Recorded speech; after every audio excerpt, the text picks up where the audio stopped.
கணத்துல தாக்காத தையல் விழியே எதிர்பார்க்காத சொந்தத்துல கேட்காத நேரத்துல வந்தாளே மின்னல் மொழியே சிந்துத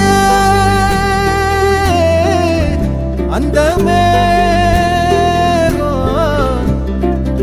பூசி நேரம் அழிக்காம கண்ணோரம் கணக்காக வச்சேனே உனக்காகத்தான் பூவாளி பன்னீரும் புதுச்சேல அஞ்சாரும் கனவோட கண்டனே நமக்காகத்தான் நெஞ்சோட தந்தம் பிடிச்சாலே நாட போறேன் ஒன்னால என்ன மறந்தேனே ஆகாச வீரன்